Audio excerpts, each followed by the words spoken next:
Have you ever actually stopped to think about the absolute biological paradox of a tattoo? I mean, our bodies are these incredible machines, right? They are expertly designed to heal wounds and completely expel microscopic invaders. And yet, we somehow manage to inject permanent ink into skin that is literally constantly shedding and replacing itself. So how does that art actually stay there? Well, welcome to today's Explainer, where we're going to unravel the true anatomy of a tattoo. And look, understanding this bodily anomaly matters more today than ever before. Did you know that up to 40% of young adults right now have at least one tattoo? Even if you look at the general population, it's about 1 in 3 people. So for something that is incredibly common, very few of us actually understand the raging microscopic battle happening right underneath our skin just to keep that ink in place. All right, let's look at our roadmap for today. We're going to cover 1. The tattoo enigma. 2. Epidermis, the disposable barrier. 3. Dermis, the permanent home. 4. Macrophages, ink guardians. And finally, 5. Hypodermis, danger of blowouts. Starting with Section 1, the tattoo enigma, the biological paradox of permanent ink. You can kind of think of this explainer as a magic school bus-style microscopic descent into your skin.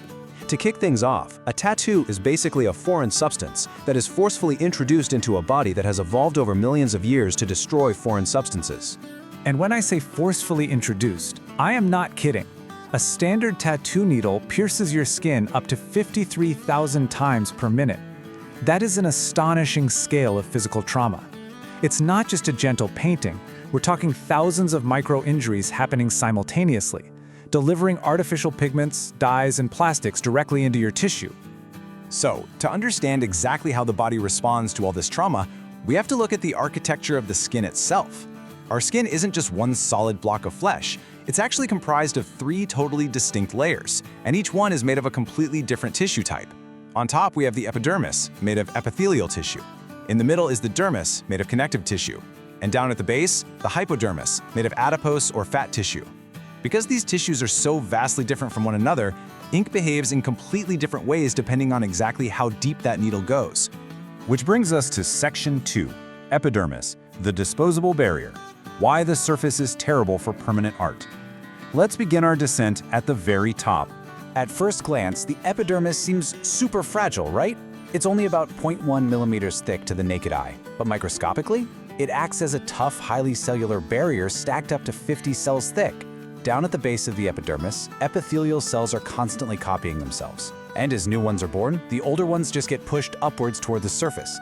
As they're pushed further and further away from their blood supply, they flatten out and die, forming this protective shield against friction, before finally shedding off completely. In fact, you shed about 1 million of these cells every single day. Kinda gross, but anatomically speaking, it's pretty amazing. And this process brilliantly illustrates why the epidermis simply cannot hold a tattoo. When a needle inevitably leaves some ink in this top layer, that ink gets trapped inside those constantly moving cells. Within about 4 weeks, that entire cellular layer will have migrated to the surface and fallen off. Any ink left in the epidermis literally ends up scattered around your living room as household dust. So to make art permanent, we gotta go deeper. Section 3, Dermis, the permanent home. Entering the connective web. That brings us to layer number 2. This is a sweet spot. It's exactly where the ink absolutely needs to live if it's going to become a permanent tattoo. The absolutely crucial point here is the structural difference of this layer. Unlike those tightly packed, constantly shedding cells of the epidermis, the dermis is made of dense, irregular connective tissue. Essentially, think of it as a multi-directional web of collagen fibers. These fibers are produced by cells called fibrocytes. Because the collagen crisscrosses in literally all directions, it gives your skin the strength to stretch and move around. But more importantly for us, this massive collagen web acts as a microscopic suspension net, catching and holding those tiny droplets of tattoo ink. But keep in mind, the needle isn't just dropping ink into an empty net. The dermis is a really bustling biological neighborhood. It's densely packed with sweat glands, blood vessels, nerve endings, and hair follicles. So when that tattoo needle comes hammering into this busy neighborhood tens of thousands of times a minute, tearing through blood vessels and tissue, it sounds a massive biological alarm. Moving to Section 4, Macrophages, ink guardians, the cellular heroes preserving your art. This massive trauma from the needle brings us to the real climax of our explainer. That biological alarm I mentioned? It triggers an intense inflammatory response, calling in our cellular heroes, the white blood cells. Specifically, a type of white blood cell called macrophages. These guys are the true, unsung guardians of your tattoo. To understand how they actually save your art, we need to quickly define a biological mechanism called phagocytosis. When macrophages arrive at the site of the tattoo, they act like tiny, super-hungry cellular Pac-Men. Their whole job is to perform phagocytosis, basically devouring and trying to digest any foreign invaders, which usually means viruses, bacteria, or dead tissue. But today, that invader is tattoo ink. So, let's see how this builds into this incredible, endless cellular loop. Step 1. Eat. The macrophages aggressively swallow up the ink particles to clean up the neighborhood. But here's the catch. They very quickly realize they can't break this stuff down. The artificial colors, the plastics, and the heavy solids in tattoo ink are just completely indigestible to biological cells. Which leads us to step 2, hold.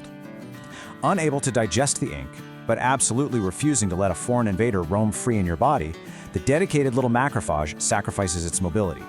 It just freezes in place within the collagen web containing the threat. The ink is now totally trapped inside the bellies of millions of suspended white blood cells. Seriously, when you look at a tattoo, you are quite literally looking at millions of frozen macrophages through the translucent window of your epidermis. But wait, there is a massive plot twist here. White blood cells don't live forever, right? They only have a lifespan of a few weeks or months. So theoretically, when the macrophage dies, the ink should just be cleared out and the tattoo should disappear. Well, here is step 3. The macrophage reaches the end of its natural lifespan, dies, and releases that ink right back into the dermis. And then comes the absolute miracle of step 4, re-eat.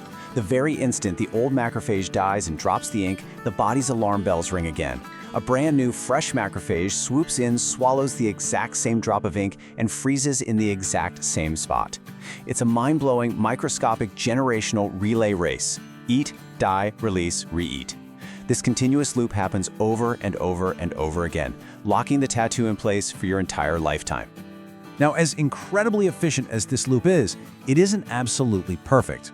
And that's exactly why tattoos fade over time. Every now and then, a macrophage gets a little confused and wanders off into the lymphatic system, carrying a tiny bit of ink away to your lymph nodes. On top of that, exposing your skin to UV light from the sun actually breaks apart the large solid ink clumps into smaller pieces that are finally small enough for the macrophage to actually digest and haul away. All right, final stop, section 5, hypodermis, danger of blowouts. Descending into the danger zone. We gotta plunge into the deepest base layer of the skin, the hypodermis. Because if a tattoo artist is heavy-handed, this is exactly where things go horribly, horribly wrong. See, unlike the nice, stable collagen web of the dermis, the hypodermis is mostly adipose tissue. Basically, it's fat. Microscopically, this is a highly yellowish, slippery, oily environment.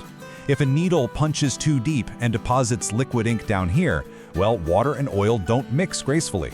The ink immediately blurs, spreads out completely uncontrollably, and creates what artists call a blowout, totally ruining the crisp lines of the tattoo. And the risk of hitting this oily danger zone? It depends entirely on geography. Just compare the dermis on your back to the dermis on your calf. Your back is pretty thick, acting as a deep canvas with plenty of margin for error. But over a bone, or say your calf, the tissue is incredibly thin. It requires absolute precision to avoid accidentally punching straight through that thin canvas and causing a massive blowout in the fatty tissue right below it. So this brings us to a pretty profound realization to close out today's explainer. When you admire a beautiful piece of permanent body art, you aren't just looking at ink sitting on a passive canvas. You are looking at a raging microscopic relay race, a generational sacrifice of millions of your own immune cells working tirelessly in an endless loop. It leaves us with a totally fascinating question. Are tattoos really just an endless, microscopic battle forever frozen under your skin? Think about that the next time you hear the buzz of a needle. I really hope you enjoyed this deep dive into the integumentary system. Keep questioning the amazing machine you live in.